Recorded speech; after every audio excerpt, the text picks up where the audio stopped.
بسم اللہ الرحمن الرحیم۔ السلام علیکم ورحمۃ اللہ وبرکاتہ۔ G8 ترجمۃ القرآن کورس کی یہ 19ویں کلاس ہے، اور کلاس کا آغاز جیسا کہ میں نے عرض کیا تھا کہ ہمارے 4 کرائیٹیریاز ہیں جن کو ہم نے جو ہے اس کے مطابق ہم کلاس کرتے ہیں: مرکزی حروف کا تعارف اور لغوی معنی، لفظی ترجمہ کی پہچان بذریعہ علامات، اور با محاورہ ترجمہ کی معرفت اور مشق، اور مختصر وضاحت اور شرح آیت با آیت۔ تو اس لحاظ سے سب سے پہلے تو اگر ہم دیکھیں تو سوالات، تو اس ویک میں یہاں تک جو 24 سوالات تھے وہ ہم نے مکمل کر لیے تھے، اور ابھی کوئی اور سوال موصول نہیں ہوا، اس لیے یہ جو باکس ہے خانہ یہ خالی ہے۔ اب ہم چلتے ہیں اپنے جو کلاس کے جو سوالات ہیں نوٹس ان کی طرف۔ تو جیسا کہ آپ جانتے ہیں کہ پچھلا جو سوال تھا 83، سوال نمبر 83، اس کے ساتھ ہی ہم نے 2 آیات سورۃ ابراہیم کی مکمل کر لی تھی، یعنی التعوذ اور التسمیہ، اور پھر یہ والی آیت، یہ والی 2، اور آج ہم تیسری آیت جو ہے اس کو شروع کریں گے۔ چنانچہ جو سوال ہے 84 نمبر 84، اس میں اس کا یہ ہے کہ سورۃ ابراہیم آیت 3 کے الفاظ اللہ الذی لہ ما فی السماوات و ما فی الارض کے بیان فرمودہ مرکزی تراجم سے کون سے لغوی و معنوی نکات اخذ کیے جا سکتے ہیں؟ تو اصل تو سب سے پہلے تو بات یہ ہے کہ آپ دیکھیں کہ یہ قرآن مجید، اگر آپ تفسیر صغیر کو دیکھیں تو یہ تفسیر صغیر ایک یہ مرکزی ترجمہ، اور پھر اگر ہم دیکھیں اس کو جو ترجمۃ القرآن خلیفۃ المسیح رابع رحمہ اللہ تعالیٰ کا، تو یہ بھی ایک مرکزی ترجمہ۔ تو مرکزی تراجم کا سوال یہ تھا کہ مرکزی بیان فرمودہ مرکزی تراجم سے کون سے لغوی و معنوی نکات اخذ کیے جا سکتے ہیں،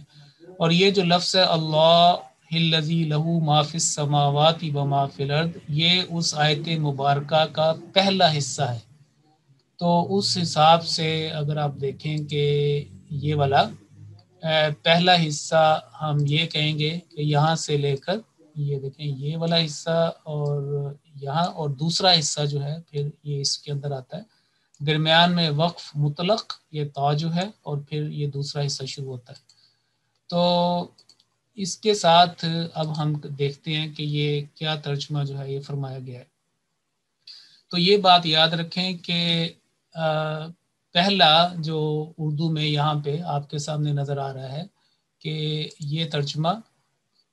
ترجمۃ القرآن سے ہے، یعنی اللہ تعالیٰ کا راستہ جس کا وہ سب کچھ ہے جو آسمانوں اور زمین میں ہے، یہ اس کا ترجمہ یہ فرمایا گیا ہے کہ اللہ الذی لہ ما فی السماوات و ما فی الارض، یعنی اللہ کا راستہ۔ یہ جو فرمایا کہ اللہ کا راستہ، در حقیقت یہ جو گزشتہ آپ کو دیکھیں اس میں بھی یہ نظر آ رہا ہے کہ اس راستہ کی بات ہو رہی ہے، اس کو آگے ملایا گیا ہے، یعنی یہ تھا نا کہ بِإِذْنِ رَبِّهِمْ إِلَى صِرَاطِ الْعَزِيزِ الْحَمِيدِ، ان کے رب کے حکم سے اندھیروں سے نور کی طرف نکالتے ہوئے اس راستہ پر ڈال دے جو کامل غلبہ والا والے اور صاحب حمد کا راستہ ہے۔ اور پھر آگے یہ جو ساتھ اللہ ہی، اور پھر یہ فرمایا کہ یعنی جو ہے یہ ایک قسم کا بریکٹ میں کہ کسی لفظ کا یہ ترجمہ نہیں، بلکہ اس مفہوم کو مزید واضح کرنے کے لیے یہ لفظ یہاں پہ استعمال ہوا ہے کہ آپ جس راستے کا آپ کے ذہن میں ہے یا جس کی بات کی جا رہی ہے، صاحب کامل غلبے والا یعنی عزیز، اور صاحب حمید وہ یعنی اللہ ہے، یعنی اللہ کا راستہ۔ اور یہ دیکھیں یہ وہ بریکٹ میں لکھا ہو، یعنی اللہ کا راستہ جس کا وہ سب کچھ ہے جو آسمانوں اور زمین میں ہے۔ تو یہ ایک ترجمہ یہ بنتا ہے، اور یہی یہاں پہ یہ نوٹ کیا گیا ہے۔ اب اگر ہم تفسیر صغیر کی طرف چلیں تو وہ بھی مرکزی ترجمہ جیسا کہ میں نے ابھی بتایا، تو اس میں ہم دیکھتے ہیں کہ یہاں پہ یہ لکھا ہے کہ بِإِذْنِ رَبِّهِمْ إِلَى صِرَاطِ الْعَزِيزِ الْحَمِيدِ، یہ والا جو ٹکڑا آیت مبارکہ کا، یعنی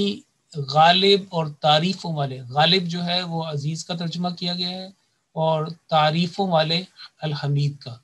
تو خدا جو ہے یہ بھی بیسیکلی مفہوم کو سمجھانے کے لیے، کیونکہ یہ ایک مختصر تفسیری ترجمہ ہے، تو یہ خدا تو کے راستہ کی طرف، تو یہ والا آتا ہے سارا۔ اور اگلا آپ دیکھیں کہ آگے بریکٹ میں ہے کہ جس کی وہ غالب اور تعریفوں والا خدا، یعنی اسی کی بات ہو رہی ہے کہ وہ جو العزیز الحمید ہے، اس کو یہ بریکٹ میں ظاہر کیا گیا کہ وہ غالب اور تعریفوں والا خدا اللہ ہی ہے، اور یہ بھی ایک معنی کو، جو معنی کو وضاحت دینے کے لیے، واضح کرنے کے لیے اس کو بریکٹ میں رکھا گیا، تو اللہ ہی ہے۔ تو بیسیکلی اگر آپ دیکھیں، اگر غور سے دیکھیں تو یہ، اگر میں اس کو بیک کروں تو یہ والی لائن میں یہاں پہ یہ دیکھیں، یہاں سے لے کر یہ پورا صرف اصل جو لفظ ہے وہ اللہ ہے، یعنی یہ جو جس کو میں اوپر سے ایسے کروں گا، یہ اللہ ہے، ٹھیک۔ تو یہ ترجمہ جو ہے اس کا کیا گیا اللہ، اور آگے پھر اور لگا کے یہ اور اس بات کو ظاہر کرتا ہے کہ یہ پھر اگلا بات، یعنی الذی سے بات، اگلی بات الذی سے چلی، الذی لہو ما فی السماوات و ما فی الارض، اور جو کچھ آسمانوں میں ہے اور جو زمین میں ہے سب اسی کا ہے، اس کا ہے۔ اب اس کی طرف غور کریں کہ در حقیقت یہ جو ترجمہ اگر غور سے دیکھیں، اس کو بھی ترجمۃ القرآن کو اور تفسیر صغیر کو، تو یہ اختلاف قرات جو ہے اس کی طرف میں آپ کی توجہ دلانا چاہتا ہوں۔ قرآن کریم کے بعض الفاظ کو مختلف طریقوں سے پڑھنے کی اجازت شروع میں دی گئی تھی، اور اسی لحاظ سے بعض قبائل کے اندر وہ تلفظ وہ رائج تھا، اور جس کے اندر بعض حرکات کی تبدیلی بھی ہے، اور اس سے معنی میں وسعت پیدا ہوتی ہے۔ معنوی وسعت کے لیے یہ جو اختلاف ہے یہ ابھی تک موجود ہے۔ ایک کہلاتی ہے یونیورسل ریڈنگ، یعنی کہ جس کو آپ کہیں گے کہ قرات عامہ، کہ ایک یونیورسل، ایک جنرل ریڈنگ ہے، جس کے مطابق تقریباً آپ یوں سمجھیں کہ 90% جو ممالک، اسلامی ممالک ہیں یا مسلمان، اس کی پیروی کرتے ہیں، اور اس میں آپ دیکھیں کہ اس وقت مکہ میں یا مدینہ میں جو قرات پڑھی جاتی ہے، پڑھائی جاتی ہے، سنائی جاتی ہے، ہم سنتے ہیں، وہ یونیورسل ریڈنگ ہے جس کے مطابق قرآن مجید اکثر چھپتے ہیں۔ لیکن بعض ایسے ممالک بھی ہیں جہاں پہ تھوڑا سا بعض الفاظ کے پڑھنے میں، ان کے تلفظ میں اختلاف پایا جاتا ہے، اور وہ اختلاف اس کی حرکات کا بھی ہے اور حروف مدہ کا بھی ہے، بعض اوقات کہ ان کے اندر الف واو یا بعض میں ہے بعض میں نہیں، تو وہ بھی ایک امپورٹنٹ بات ہے۔ اور اس اختلاف کو، جیسا کہ میں نے واضح کیا گیا کہ اس کو آپ اردو کے لفظ کے معنوں میں نہیں لے سکتے کہ یہ اختلاف جیسے ایک اردو میں لیا جاتا ہے، بلکہ اس سے مراد ہے کہ ایک ادر ویریشن، یا اس سے معنی میں معنوی وسعت پیدا ہوتی ہے، اور بڑے اچھے اچھے نکات سامنے آتے ہیں، اور ابھی ہم اس کے بعد اس کا ذکر بھی کریں گے۔ تو سب سے پہلے تو میں آپ کی خدمت میں یہ عرض کروں کہ اس وقت جو قرات عامہ ہے، اس کی روایت تاریخ کے لحاظ سے، قرات کی جو تاریخ کے لحاظ سے وہ روایت حفظ کہلاتی ہے، اور یہ تمام جو قرات ہیں جو اس وقت دنیا کے مختلف ملکوں میں ان کو پڑھا جاتا ہے، پڑھایا جاتا ہے یا سنایا جاتا ہے، یہ اس کی جو اصل ہے وہ در حقیقت وہیں نبی کریم صلی اللہ علیہ وسلم تک یہ بات جاتی ہے، اور انہی سے منقول ہے، ٹھیک۔ اور مثال کے طور پر اگر ہم روایت حفظ کی، اگر آپ کوئی ان کی جو اسناد ہیں ان کو دیکھیں، جب ایک آدمی ایک خاص کمال حاصل کر لیتا ہے، وہ ایک کورس مکمل کر لیتا ہے تجوید کا، اور پورا قرآن کریم جو ہے وہ اپنے استاد کو، جس کے پاس اس کی سند ہے متصل شروع سے لے کر تو وہ اس میں اس کا ذکر بھی ہوتا ہے کہ انہوں نے اس سے سیکھا، اس نے اس سے سیکھا، انہوں نے اس سے سیکھا، اور تقریباً 40 کے قریب جو واسطوں سے تقریباً پورا وہ نبی کریم صلی اللہ علیہ وسلم کی جو ٹائم ہے، وقت ہے، وہاں تک وہ جاتا ہے۔ اور درمیان میں جب وہ حضرت علی رضی اللہ تعالیٰ کا نام بھی آتا ہے، حضرت عبداللہ بن مسعود رضی اللہ عنہ کا نام بھی آتا ہے، حضرت ابی بن کعب جن کو حضرت صلی اللہ علیہ وسلم نے فرمایا تھا کہ آپ تم میں سب سے بڑے جو قاری ہیں، قرات کرنے والے، قرآن کریم کو سمجھنے پڑھنے والے، وہ حضرت ابی بن کعب ہے، وہاں ان کا بھی ذکر آتا ہے۔ پھر حضرت عثمان رضی اللہ ان کا بھی ذکر آتا ہے، کیونکہ وہ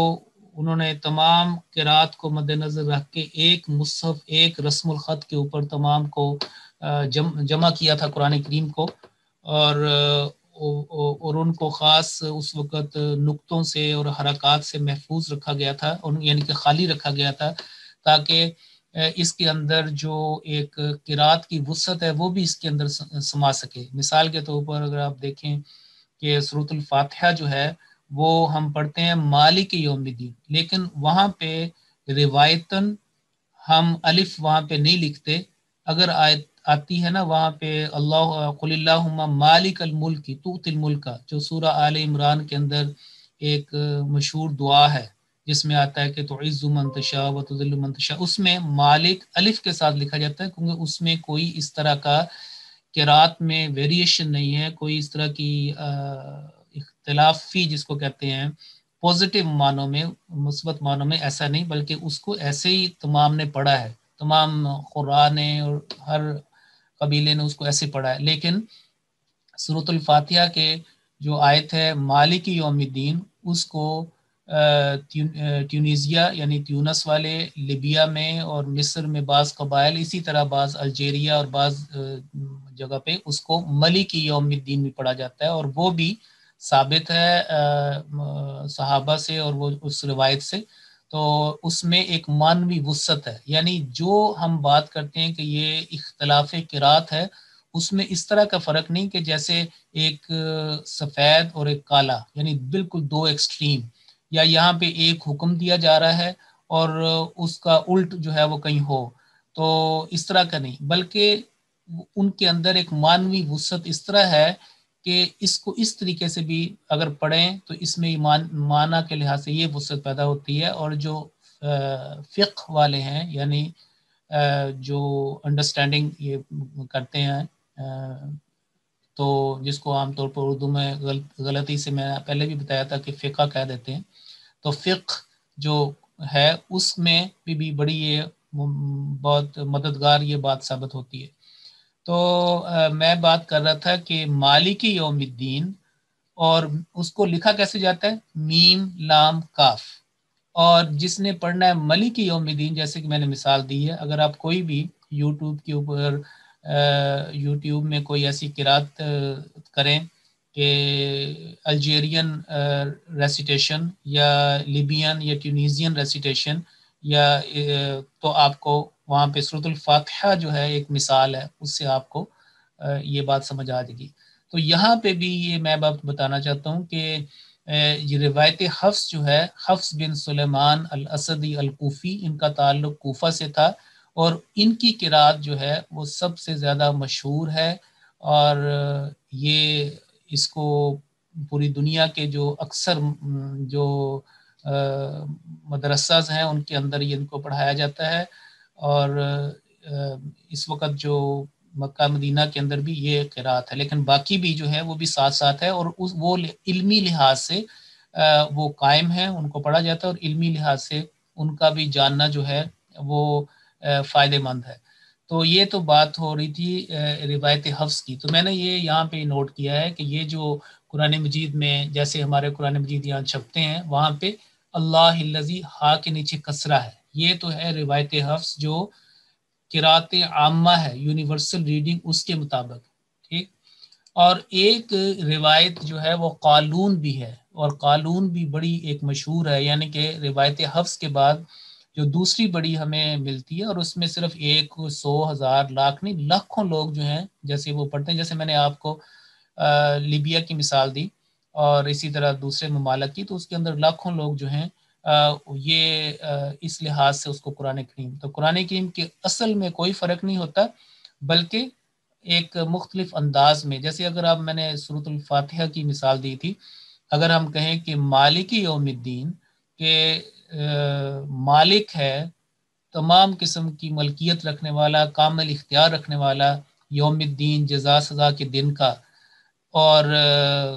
تو اگر کوئی کہے کہ ملک یوم الدین، تو ملک جو ہے وہ بادشاہ کو کہتے ہیں، تو بادشاہ کے بعد بھی تمام اختیار ہوتا ہے، اور اگر اس کو مالک اور ملک ان دونوں تناظر میں کریں تو ایسا بادشاہ جس کے پاس کلی اختیار بھی ہے، جیسے فرمایا کہ ملک الناس سورۃ الناس کے اندر، تو اب دیکھیں کہ دونوں ایک دوسرے کو سپورٹ کرتے ہیں، اور بیسیکلی مالک بھی ایک اختیار، ایک قدرت، ایک اقتدار کو چاہتا ہے، یہ لفظ بھی، اور ملک جو ہے وہ بھی ہے، تو وہ اس جزا سزا کے دن کا بادشاہ ہے، یعنی کہ جس کو چاہے، جیسے فرمایا کہ یعذب من یشاء، اور یغفر لمن یشاء و یعذب من یشاء، جس کو وہ چاہے بخش دے، جس کو چاہے وہ عذاب دے، تو وہ پوری کامل اختیار ہے۔ تو یہ جو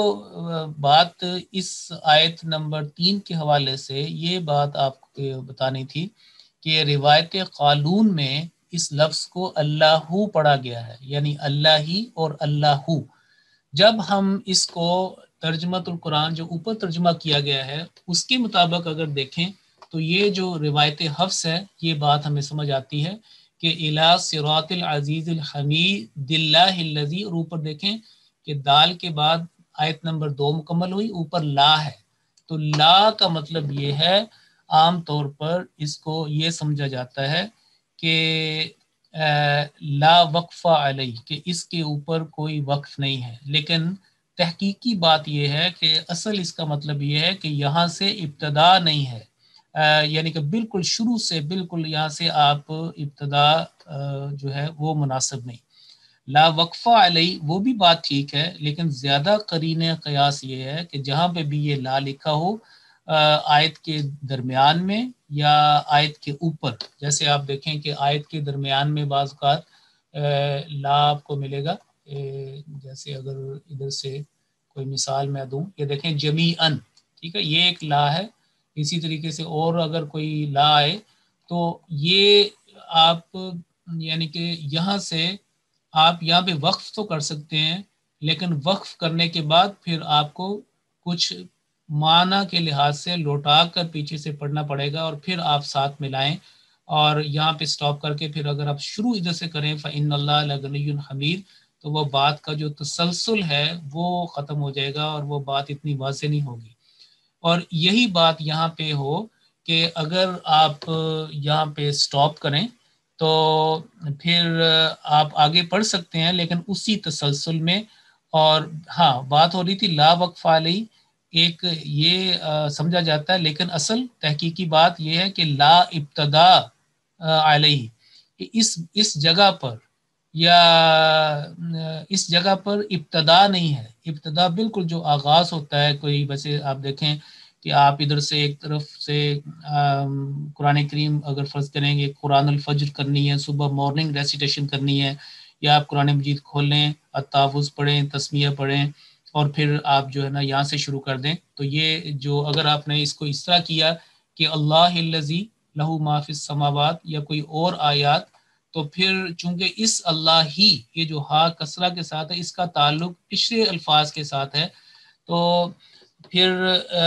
معنی اتنے واضح نہیں ہوں گے، کیونکہ عام طور پہ یہ آئے گا کہ جو یہ اللہ ہی ہا جو ہے وہ کسرہ کے ساتھ ہے، اور پھر اس کا تعلق پچھلے الفاظ کے ساتھ ملتا ہے، تبھی تو یہ ترجمہ،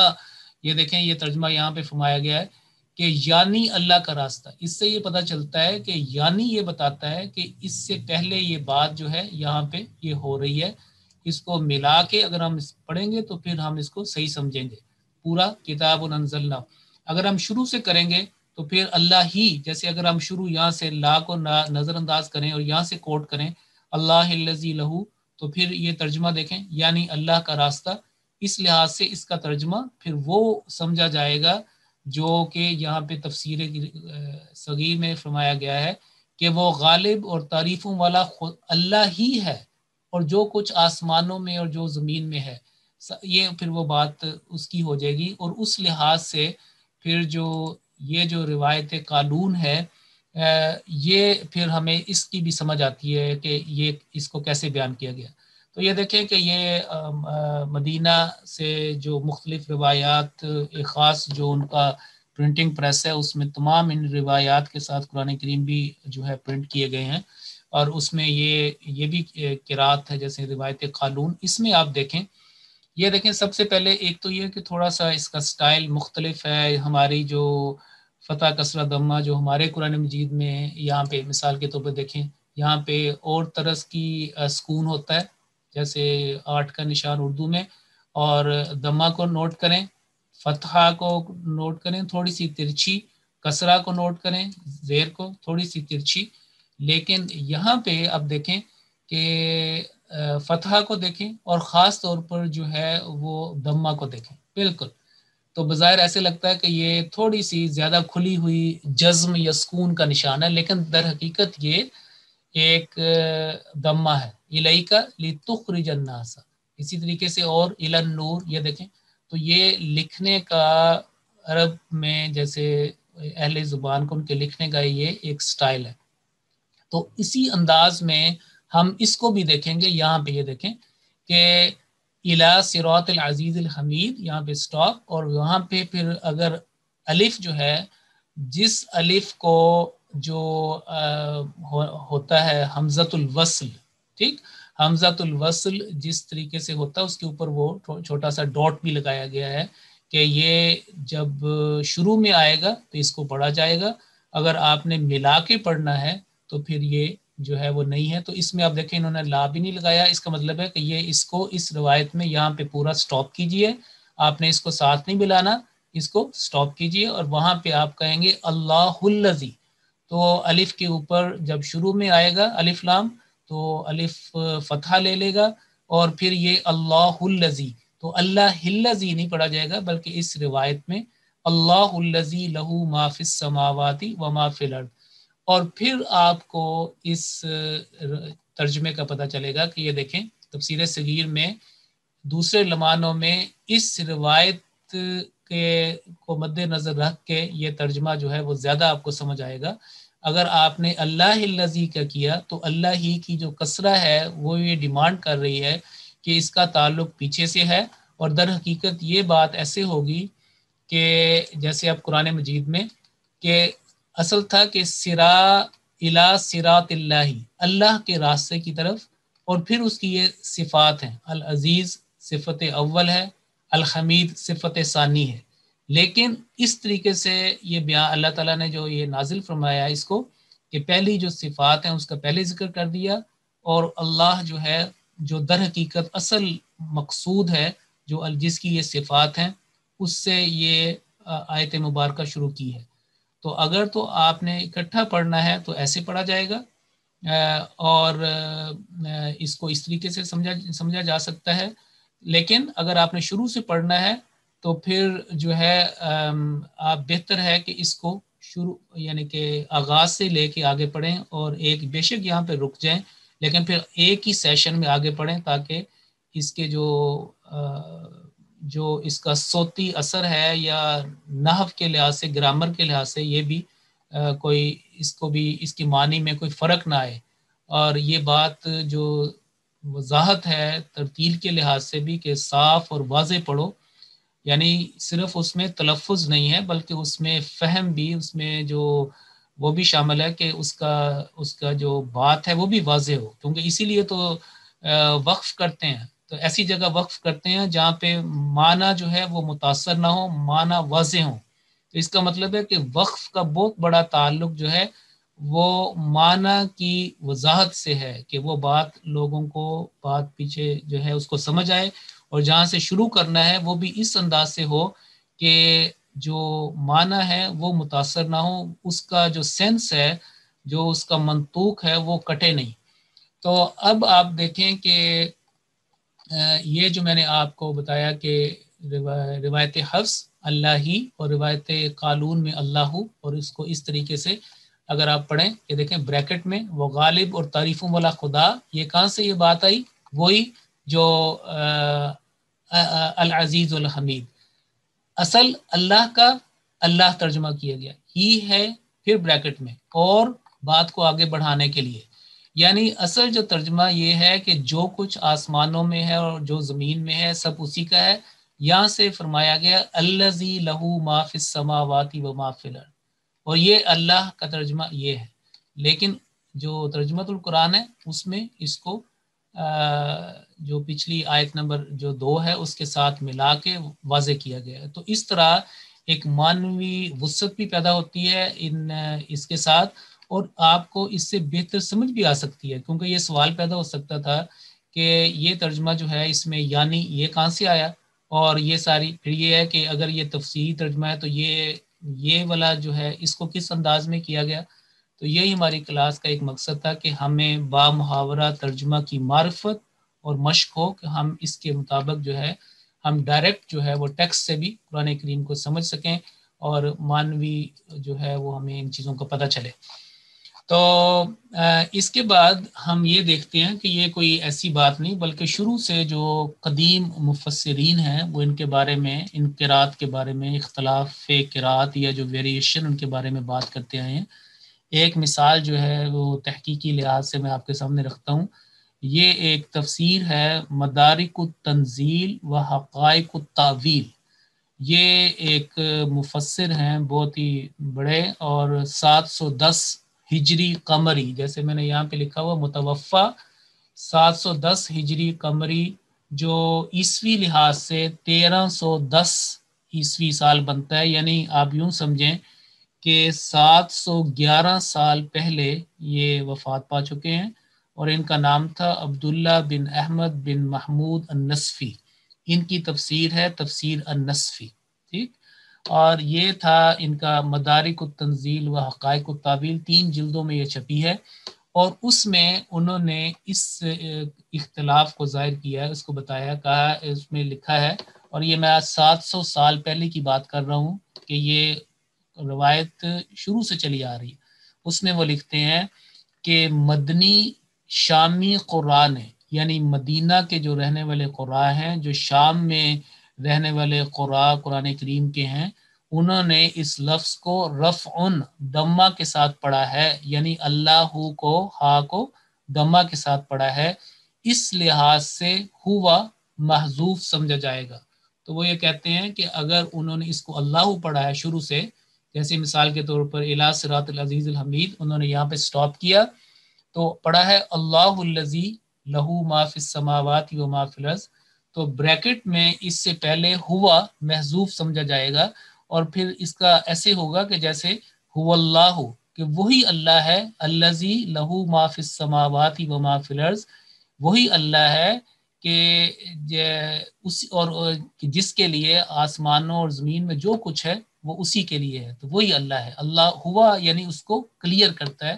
اور یہ جو محذوف یہ بتایا گیا کہ اس کے مطابق وہ محذوف ہے، یا اس کو اس طریقے سے سمجھا جائے، یعنی کہ آغاز سے هو اللہ ہوا۔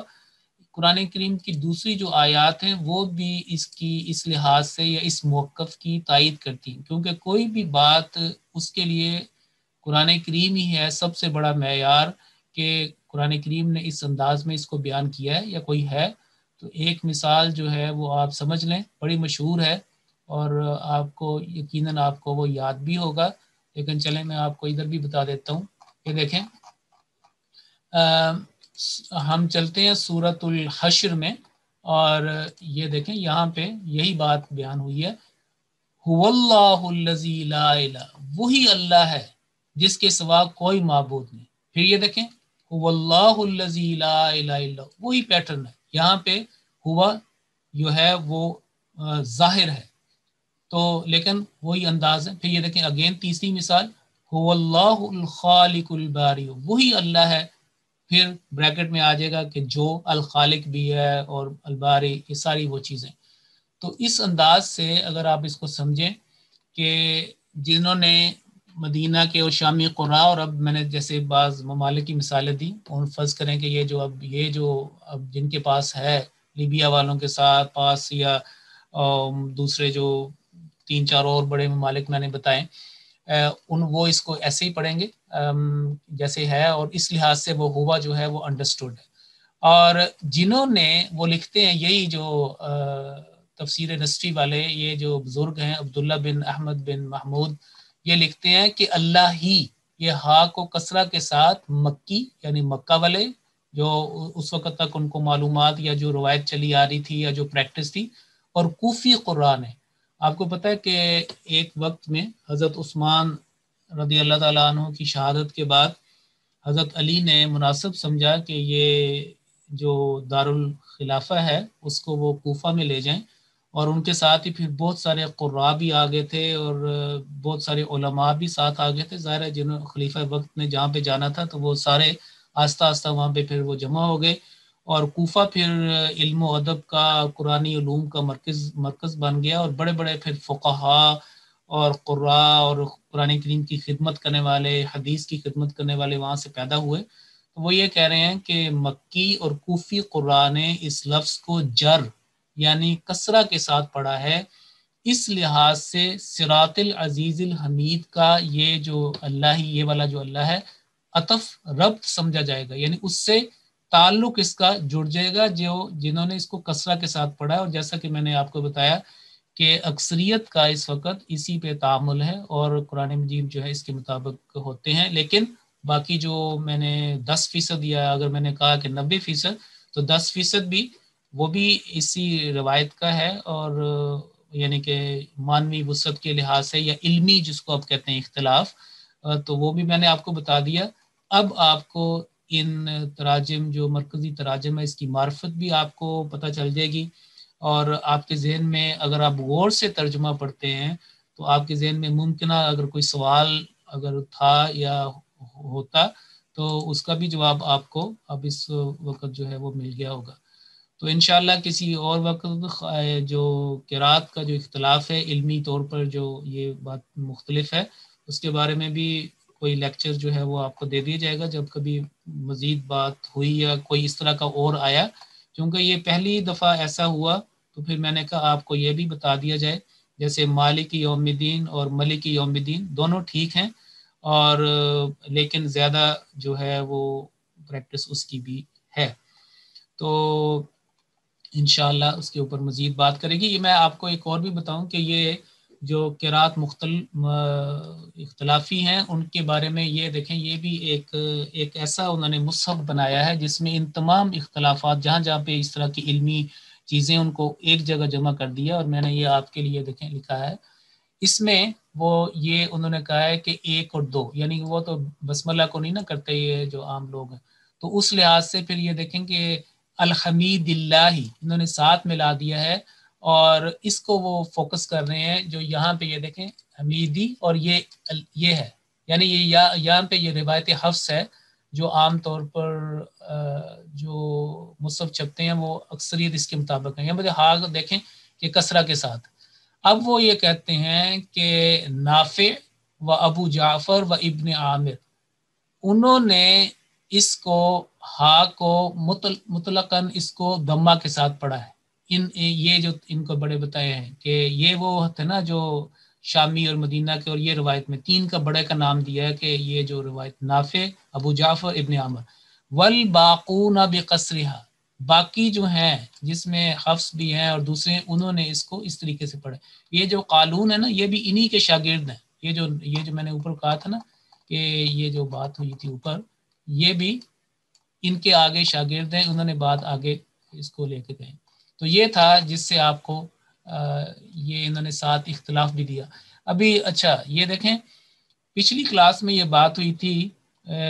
تفسیر کبیر کے حوالے سے کہ صراط جو صاد ہے اس کو سین کے ساتھ بھی پڑھا لکھا جاتا ہے، بعض قبائل میں اب بھی ایسے بھی ہے، اور اکثر جو ہے صاد کو یعنی کہ مفخم بھر کے، لیکن بعض میں اب یہاں پہ بھی وہ لکھتے ہیں کہ یہ رویس و ابن مجاہد انکمبل بالسین، یہ دیکھیں وہ یہ کہتے ہیں کہ اس کو انہوں نے سین کے ساتھ بھی پڑھا ہے، ٹھیک ہے، بعد زا بھی پڑھتے ہیں، لیکن اکثر والباقون 1-2 کا حوالہ دے کے باقی کہتے ہیں والباقون بصاد خالصۃ، انہوں نے خالص اس لفظ کو صراط کو صاد کے ساتھ پڑھا، لیکن سین بھی ہے. یہ اسی طریقے سے جیسے آپ دیکھیں سمجھیں کہ آفن اور آفٹن ہوتا ہے, یا اسی طریقے سے بعض اگر آپ امریکن ایکسنٹ یا تلفظ سمجھیں یا ادھر برطانیہ کا برٹش, تو اس کے اندر بعض تلفظ میں تھوڑا سا فرق ہوتا ہے, لفظ وہی ہوتا ہے, بعض کا تھوڑا سا اس کے جو کیا کہتے ہیں اس کے جو سپیلنگز ہیں ہجے ان کے اندر بھی فرق ہوتا ہے. تو مثلا کلر ہے, کلر COLOR کلر میں بھی لفظ سیم ہو, لیکن یہاں پہ COLOUR یو ڈالا جاتا ہے, وہ روایتاً لکھا جاتا ہے, اسی طرح پڑھا جاتا ہے, اور اس میں وہ ہوتا ہے. تو اس سے ہم اس بات کو سمجھ سکتے ہیں. تو یہ تھا آپ کے سوال نمبر 84 کا جو ہے کہ ان کے جو یہ ترجمہ ہے ان کو ہم کیسے سمجھ سکتے ہیں, اور اس سے جو مختلف اختلاف قرات ہے اس سے ہے, وہ یہ اس لیے بھی بتانا ضروری ہے کہ بعض اوقات اگر کوئی اس طریقے سے پڑھے, جیسے اگر میں نے مالک یوم الدین اور ملک یوم الدین کی مثال دی ہے, اگر کوئی اس طرح پڑھنے والا ہو اور آپ اس کی تلاوت سنیں تو آپ کہیں اکثر یہ چونکہ علم نہیں اگر بعض نہیں ہے اس بات کا, تو وہ کہتے ہیں اوہ اس نے تو غلط پڑھا, اس نے تو پڑھنا چاہیے تھا مالک یوم الدین, ساری قرات اس کی بہت اچھی ہے, یہ تو عرب کے رہنے والے ہیں اور ان کو یہ بھی انہوں نے غلطی کر دی, یہ تو مالک یوم الدین. تو اسی طریقے سے باقی بھی, تو اگر یہ چیز پتہ ہو تو پھر یہ بات جو ہے وہ صحیح طریقے سے سمجھ آ جاتی ہے, اور اس سے پھر مزید جو ہے وہ مانوی لحاظ سے انسان کے علم میں وسعت پیدا ہو جاتی ہے. اب اگلا جو سوال ہے سوال نمبر 85 نمبر, اس میں یہ لفظ ہے کہ سورت اللہ کا تو ہم نے بات کر لی تھی نا, کہ یہ جو لفظ ہے مثال کے طور پر اللہ, یہ تو میں نے بات ہو گئی تھی. اب سوال یہ تھا کہ اگلا جو لفظ ہے وہ ہے الذی. تو سورت ابراہیم آیت 3 کے لفظ الذی سے عربی گرامر کا کون سا اصول سمجھا جا سکتا ہے یا سمجھایا جا سکتا ہے؟ تو اس کے لیے یہ چیز نوٹ کریں. سب سے پہلے تو بات یہ ہے کہ جو, جس اور جن, یہ جو اردو کے الفاظ ہیں, جو بعض اوقات یا جس جن, ترجمے میں اگر آپ کہیں آپ کو تو آپ کو اس کی سمجھ آ جائے گی. یہ دیکھیں جو کچھ آسمانوں میں ہے, جو انکار کرنے والے, بعض اوقات جو ہے جس بھی آتا ہے, یہ جیسے جیسے ترجمہ آئے گا اس میں یہ آپ کو وہ بھی آ جائے گا. ٹھیک, تو یہ جو بنیادی چیز ہے کہ جو, جس, جن, یہ اردو کے الفاظ کا مفہوم ادا کرنے کے لیے استعمال ہونے والے لفظ کو اصطلاحاً اسم موصول کہا جاتا ہے. یعنی عربی میں ان کے لیے جو لفظ استعمال ہوتا ہے عربی میں, الذی ایک لفظ ہے مثال کے طور پر, اس کو اسم موصول یعنی اسم ربط, ملانے کے لیے, وصل کے لیے, آپس میں ایک تعلق پیدا کرنے کے لیے. اسی لیے پوائنٹ نمبر 2 یہ نوٹ کریں کہ اسم موصول, جیسے آپ موصول کو آپ یہ بھی کر دیں کہ آپ کا, جیسے ہم اردو میں لکھتے ہیں کہ آپ کا خط موصول ہوا, یعنی کہ میرے تک پہنچ گیا, اس کا وصل ہو گیا, میرے تک پہنچ گیا. تو یہ وہ اسم موصول جو وہ اسم ہے جو دو لفظوں کو, دو کلمات کو یا دو جملوں کے درمیان تعلق قائم کرتا ہے, دو جملوں کے درمیان تعلق قائم کرتا ہے. تو اب یہ دیکھیں کہ اگر ہم اسی قرآن مجید کو اگر ہم دیکھیں یہ والا واضح طور پر اردو میں, یہ دیکھیں یہاں پہ الذی لہو, اس نے الذی اللہ کے ساتھ اس کا تعلق قائم ہوتا ہے, یعنی اللہ کا راستہ جس کا, کوئی جس کو بات کر رہے تھے کہ جو, جس, جن, تو الذی نے, الذی کا تعلق پچھلے لفظ کے ساتھ بھی ہے اور اگلا جو جملہ اس کے ساتھ بھی ہے. تو یہ درمیان میں پچھلے لفظ کو بھی یہ واضح کر رہا ہے, یعنی اس کا تعلق جوڑ رہا ہے, اور اگلے لفظ کے ساتھ, اگلے جملے کے ساتھ بھی اس کا گہرا تعلق ہے. کیونکہ یہ جو اگر آپ کسی جگہ لکھیں گے جو, جس, جن, تو کوئی سمجھ نہیں آئے گی کہ بھئی کس کی بات ہو رہی ہے جب تک اگلا جملہ واضح نہ ہو.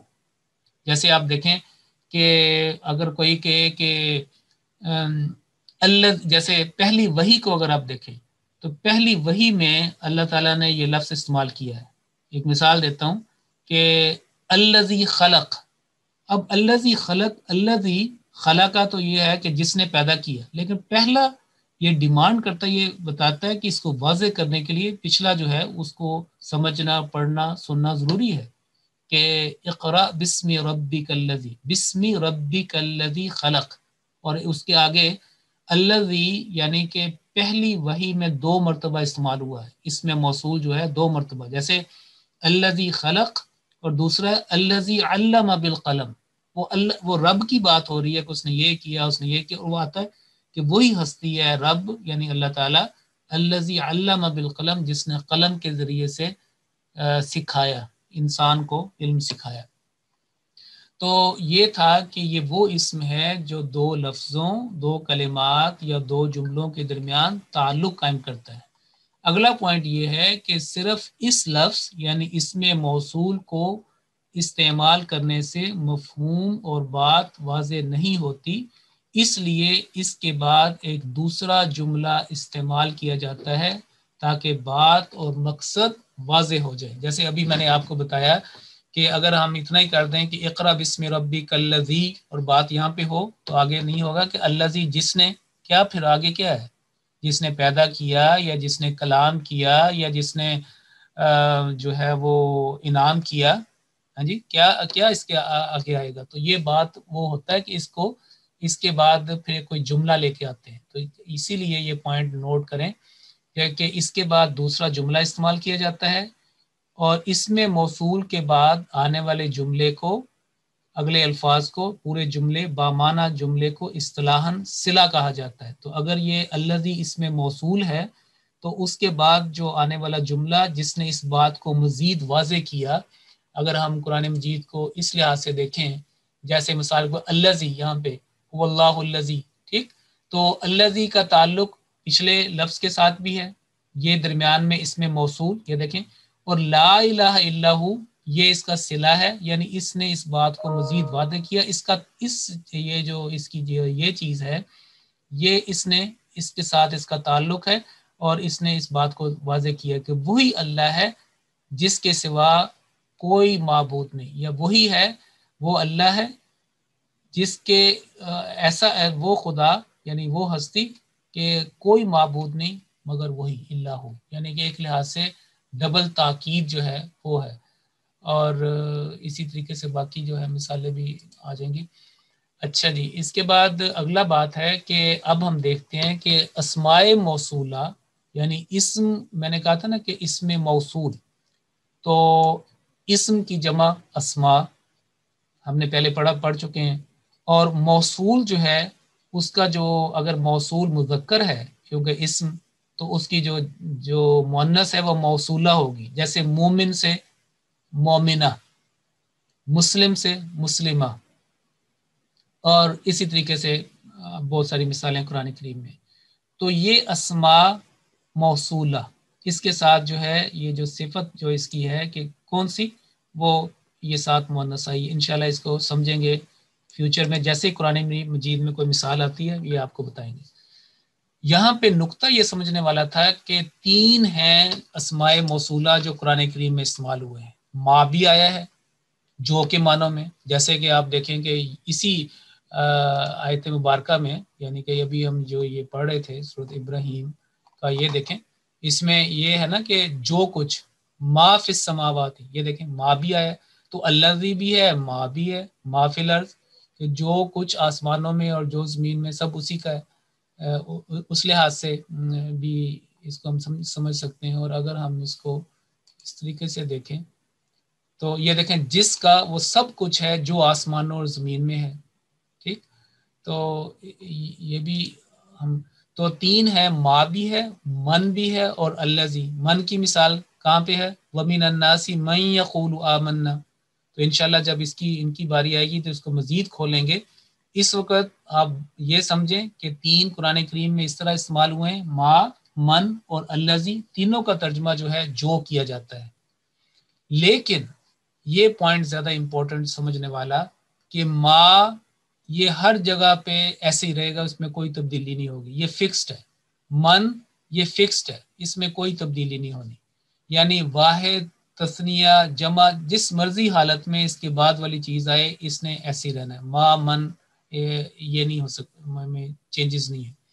مذکر مؤنث ہو یعنی جینڈر وائز بھی اور جو اس کی نمبر وائز یعنی کہ عدد کے لحاظ سے اور جنس کے لحاظ سے یہ ما اور من جو ہے یہ فکسڈ ہے مبنی. لیکن الذی جو ہے یہ بدلتا ہے. تو الذی جو ہے یہ کبھی اللذان قرآن کریم میں اس کو استعمال کیا گیا ہے، کبھی الذین. الذین تو بہت ساری اب شروع میں دیکھیں تو سٹارٹ ہی اب دیکھیں پہلے سیکنڈ پیج پہ یا سورۃ البقرہ کے شروع میں کہ ھدی للمتقین الذین یؤمنون، اور پھر الذین آگے آتا ہے کہ یؤمنون بما انزل، بہت سارا یہ لفظ آتے ہیں. تو اب جیسا کہ میں نے شروع میں عرض کیا تھا کہ قرآن مجید کی پہلی وحی میں سب سے پہلے اسی لفظ کا استعمال ہوا ہے الذی کا 2 مرتبہ. الذی خلق اس سے پہلے رب کا سارا ذکر ہے، پھر اسی آگے تسلسل میں الذی علم بالقلم. تو الذی یہ ہمارا فوکس ہے اس 85 کوسچن نمبر 85 کا. تو اس میں یہ میں نے بتا دیا کہ ما من، لیکن الذی میں تبدیلیاں، تو یہ ہے اس کا آگے مزید وضاحت. الذی کا لفظ یعنی کہ اصطلاحاً اس کو اس میں موصول کہا جائے گا جس نے 2 لفظوں میں 2 کلمات میں 2 جملوں میں آپس میں ایک تعلق قائم کرنا ہے اور بات کو آگے بڑھانا ہے. ایک مذکر شخص یا چیز کے لیے استعمال ہوگا.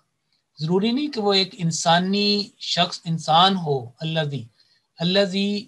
ایک ایسا لفظ جس کو عربی گرامر نے اہل عرب نے اس کو مذکر کے طور پر لیا ہے،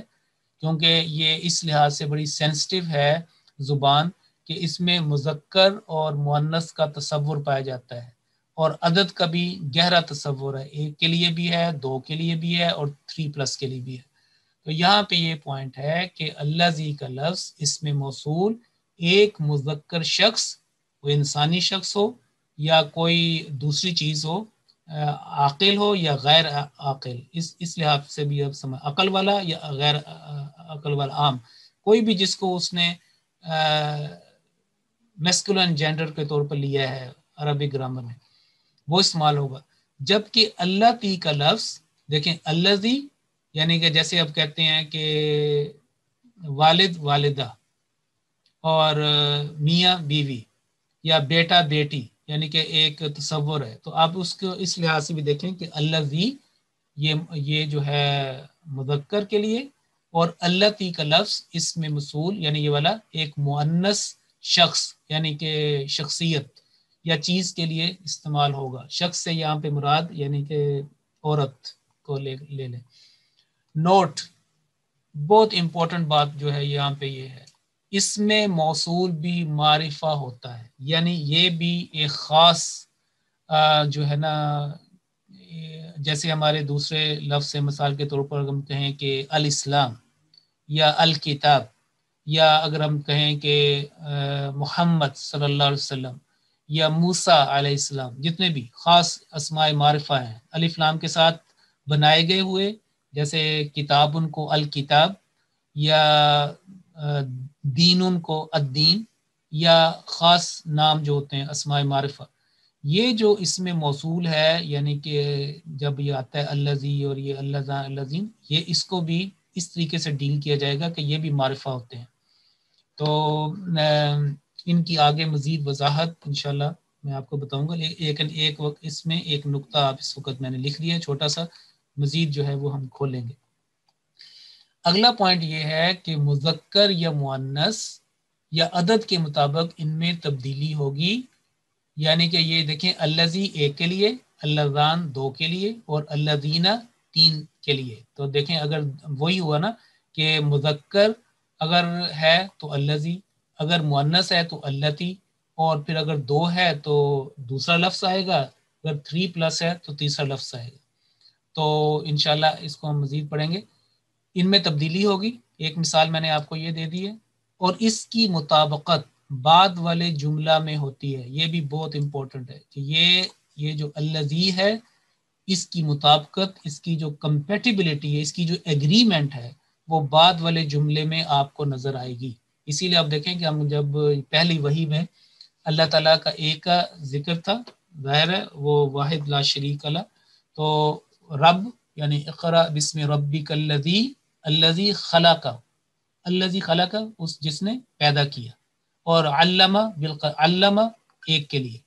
اور اگر ہم اس کو اس طریقے سے سمجھیں جیسے کہ یہ ہے سورۃ البقرہ میں، جیسے آپ یہ دیکھیں، اگر ہم اس کو اس طریقے سے دیکھیں کہ شروع میں لے جائیں اس کو، اور اس کو بھی اس طریقے سے ہم سمجھ سکتے ہیں. یہ زیادہ بیٹر آپ کے لیے. یہ دیکھیں یہاں پہ انہوں نے اس کے ساتھ ایگریمنٹ کیا ہے. دیکھیں الذین، تین لوگ کم از کم، اور یؤمنون یہ بھی پلورل آئی ہے یعنی جمع. تو یہ ایسے نہیں ہو سکتا تھا کہ الذین یؤمنون. تو اگر یؤمنون ڈیمانڈ کرتا ہے کہ اس سے پہلے الذین ہو، نہ الذی آ سکتا ہے نہ اللذان، چونکہ یہ واو نون جمع کو ظاہر کرتا ہے. اور اگر یہاں پہ ہوتا الذی تو یؤمنون نہیں ہو سکتا تھا، پھر واو نون نہ ہوتا اور سمپل ہوتا الذی یؤمن. اور اسی طریقے سے پھر چونکہ الذین کے مطابق اگلے سارے جملے وہی بات ہو رہی ہے، تو پھر یقیمون، تو یہ نہیں کہا گیا یقیم الصلاۃ. اگر ہم واو نون ختم کریں گے تو ایک بن جائے گا ینفقون. سیم جگہ پہ یہ جو چیزیں اپلائی ہوگی. تو یہ جو اب آپ کے سامنے قرآن کریم کی مثالیں ہیں آخر میں، اور اس سے آپ کو پتہ چل جائے گا. دیکھیں ہمارا سوال یہ تھا کہ الذی کو ہم نے فوکس کرنا ہے، تو الذی کو سمجھتے سمجھاتے ہوئے یہ ساری چیزیں آپ نوٹ کریں. اور یہ قرآن کریم سے 5-6 مثالیں ہر ایک میں ہیں. الذی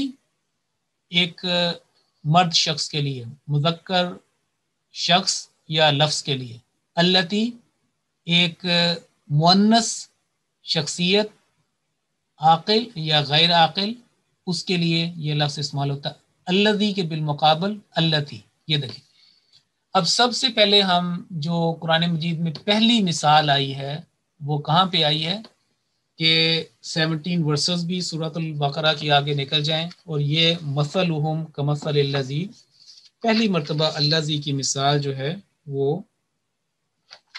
یہاں پہ ہمیں ملتی ہے. اور یہ آیت نمبر 18 ہے، 18 ورس نمبر 18 سورۃ البقرہ 18 نمبر.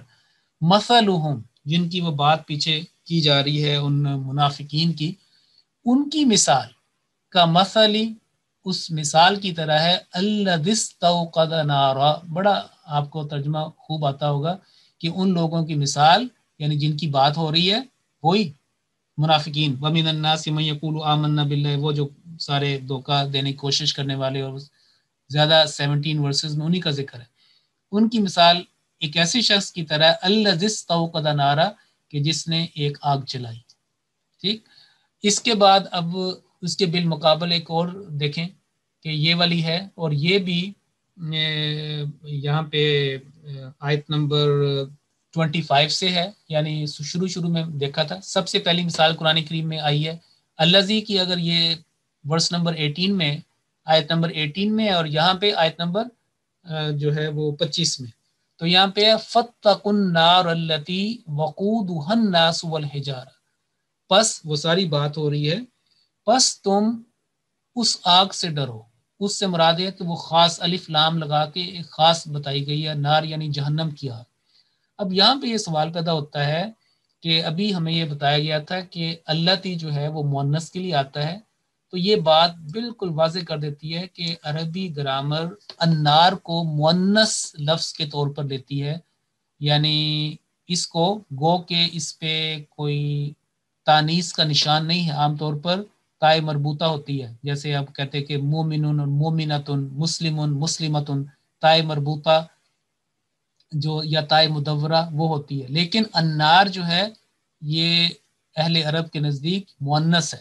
تو اس لیے التی آیا. اگر النار مذکر ہوتا تو یہ آنا تھا الذی. اور اسی لیے سے دیکھیں وقودھا، یہ نہیں کہا کہ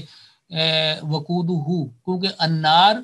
اس کا ایندھن ہے. وقودھا جیسے میں نے بتایا تھا آپ کو کہ رضی اللہ عنہ رضی اللہ عنہا، تو یہ النار جو ہے ہمیں یہ بھی پتہ چل گیا. پھر دوسری مثال آپ یہ دیکھیں اگلا، یا ایھا الناس اعبدوا ربکم الذی خلقکم. رب ایک یعنی اللہ تعالیٰ، الذی خلقکم جس نے تمہیں پیدا کیا. تو الذی اب دیکھیں کہ درمیان میں اس میں موصول رب کو بھی اس کا تعلق اس کے ساتھ، اور اگلا جو اس کی جو ورب ہے جو جس نے ایکشن ہے جو جس نے یہ جس کی طرف یہ سارا رب کی طرف اس کا ہو رہا ہے یہ بھی اس کے ساتھ ایگری کر رہا ہے، مطابقت ہے. اگلا لفظ ہے اذکروا نعمتی التی انعمت علیکم. ٹھیک، تو التی نعمت مؤنث یعنی تائے مربوطہ بھی اس کے اندر ہے، نعمتن اور یا لگا کے نعمتی، تو آگے چونکہ لام مشدد تھا تو یا کے اوپر فتحہ لگا کے اس کو آگے ملایا گیا، نعمتی التی انعمت علیکم. تو التی نعمت، اور آگے جو ہے وہ بات آگے وہ اس کے مطابق چلتی، کیونکہ اس کا التی کا تعلق جو ہے نعمت کے ساتھ تھا، اس لیے یہ بات اس کے مطابق وہ چلی ہے. اور یہ یعنی کہ بیسیکلی جو انعمتو ہے یہ پھر یہ آ جائے گا یا کا جو اس کے ساتھ تعلق بن جائے گا، یعنی جو یا ہے اس نے یہ کہ میری نعمت، اور پھر وہ اللہ تعالیٰ متکلم کے جو میں نے انعام کیا. پھر آپ دیکھیں کہ اس قال ابراہیم ربی الذی رب، اور ربی میرے رب، الذی یعنی اب یا جو ہے میرا رب، اور وہی ایک الذی، اور یحیی بھی ربی یا کے مطابق ہوگا. اصل یہ تھا کہ ربی یا یحیی و یمیت، لیکن الذی بات کو واضح کرنے کے لیے یہ اسلوب بھی ہے کہ اس وقت کو یاد کرو جب ابراہیم علیہ السلام نے کہا کہ میرا رب وہ ہے الذی جو زندہ بھی کرتا ہے اور مارتا بھی ہے. خوبصورت ڈائلاگ کا ذکر ہے بہت ہی زبردست جو آپ کو تیسرے پارے کے دوسرے پیج پہ ملے گا. آیت الکرسی والا جو رکوع ہے نا اس کے بعد یہ والا آتا ہے. پھر آپ دیکھیں کہ ابھی بات ہو رہی تھی یہ انار کی کہ عربی گرامر نے اس کو مؤنث لیا ہے. اول فلک کشتی کو کہتے ہیں، اور یہاں پہ اب الذی نہیں آیا کیونکہ الفلک جو ہے یہ بھی مؤنث سمجھا جاتا ہے، یعنی کہ اہل عرب ہمیشہ اس کو اس طریقے سے سمجھتے آئے ہیں، بیان کرتے ہیں، سناتے ہیں، اس کے مطابق عمل کرتے ہیں. فلک ان کے نزدیک جو ہے وہ مؤنث ہے. جیسے ہمارے اردو میں ہم کہتے ہیں کہ سورج نکلا، لیکن شمس جو ہے ان کے نزدیک مؤنث اس کو وہ کیٹیگری میں لے کے آتے ہیں، اور القمر کو مذکر میں لے کے آتے ہیں. تو والفلک التی تجری فی البحر، اب دیکھیں چونکہ الفلک کی بات ہو رہی تھی تو اس کے مطابق تجری آیا، یجری نہیں آیا. تجری آیا تا مؤنث کو ظاہر کرتی، اللہ تی جو ہے وہ بھی اس کو کلیئر کرتا ہے. اقرا بسم ربک الذی خلق الذی علم بالقلم، اس کی بات ہو گئی تھی. اب یہ دیکھیں مریم جو ہے ہمیں پتہ ہے کہ بعض ایسے جو اسماء معرفہ ہیں یہ نام ہے وہ شخصیت ہی کوئی لفظ کی جو لفظی علامت ہے اس کی ضرورت ہی نہیں. حضرت مریم ہمیں پتہ ہے حضرت مسیح ابن مریم کی والدہ کی بات ہو رہی ہے، تو وہاں پہ مریم ابنۃ عمران التی احسنت فرجہا کہ عمران کی بیٹی مریم کی بات ہے کہ جنہوں نے اپنی عصمت و عفت کی حفاظت کی. تو التی احسنت فرجہا یہ التی. پھر آخری مثال اگر ہم دیکھیں الذی، جیسے پہلی وحی میں دو مثالیں تھیں، الذی خلق الذی علم بالقلم، اور اگر ترتیب قرات کے لحاظ سے دیکھا جائے تو الذی استوقد نارا، یہ آخری مثال ہے قرآن کریم میں. اس کے بعد یہ دور مکمل ہو جاتا ہے ریڈنگ، اور پھر ہم دوبارہ شروع کرتے ہیں الفاتحہ سے. الذی یوسوس فی صدور الناس، اور اگر ہم پچھلی آیت دیکھیں تو ظاہر الخناس کی بات ہو رہی ہے کہ وہاں پہ کہ اس سے اس کو جوڑا جا رہا ہے. اور الخناس کہ من شر الوسواس الخناس الذی یوسوس فی صدور الناس. اور یہاں پہ ہذہ جہنم التی، جو ہی لفظ التی آتا ہے، اور اگر آپ کو پتہ نہیں بھی ہے کہ یہ لفظ جو ہے جہنم میں کیسے کروں، تو التی جو ہے انف ہے آپ کو سمجھنے کے لیے کہ اہل عرب جہنم کو یا کو بھی ایک مؤنث کے طور پہ لیتے ہیں، یعنی جہنم کا لفظ کو اس میں لفظی تانیث کا کوئی علامت نہیں ہے. تو لیکن جہنم، فلک، النار، اسی طرح کچھ اور الفاظ قرآن کریم میں بظاہر ان کا ہم علامت سے نہیں پہچان سکتے، لیکن الذی اور التی ایک بہت اچھے پیرامیٹرز ہیں جن سے ہم سمجھ سکتے ہیں. تو ھذہ جہنم التی یکذب بها المجرمون سورہ الرحمن کے اندر آیا ہے 55 نمبر کی صورت میں تیسرے رکوع میں ہے کہ یہی تو وہ جہنم ہے کہ جس کا تم جو ہے مجرم جو لوگ ہیں وہ انکار کیا کرتے تھے. ھذہ جہنم التی آیا، یہاں پہ الذی کیوں نہیں آیا؟ کیونکہ جہنم واز اس کو جو ہے مؤنث کنسیڈر کیا جاتا ہے. تو یہ انشاءاللہ ہماری کلاس جو ہے وہ اسی لحاظ سے اب ہم الذی اور اللتی کر دیا ہے ہم نے، تو کلاس کا وقت بھی ختم ہو گیا. آگے ہم اللذان اور الذین اور اسی طریقے سے جو اللاتی یعنی کہ اللتینی یا اللتانی اور اللاتی، اس کے بارے میں مؤنث کے بارے میں بات کریں گے. خاص طور پر ہمارا فوکس چونکہ قرآن کریم کی عربی ہے خاص طور پر، تو ہم وہ ساری مثالیں جو ہے وہ آپ کے سامنے انشاءاللہ پیش ہوں گی. یہ 5 مثالیں میں خل 5 الذی اور اللتی، اور یہ مؤنث سماعی جس کو کہتے ہیں کہ اس کو یوسج، یعنی یہ وہ مؤنث ہے جو ان کے استعمالات پہ جو ہے وہ اس کا ہے، اور اس کا کوئی اصول یا قاعدہ نہیں ہوتا، بلکہ اہل عرب کا جو استعمال ہے وہی سب سے بڑا ہے کہ اہل زبان نے ان کو اس طریقے سے استعمال کیا، اسی طریقے سے پڑھایا اور آگے بیان کیا. ہماری کلاس کا وقت ختم ہوا. جزاکم اللہ احسن الجزاء. السلام علیکم ورحمۃ اللہ وبرکاتہ. اپنا کوئی سوال ہو، کوئی فیڈ بیک، کوئی سوال تو پلیز ای میل کے ذریعے سے بھیجیے. انشاءاللہ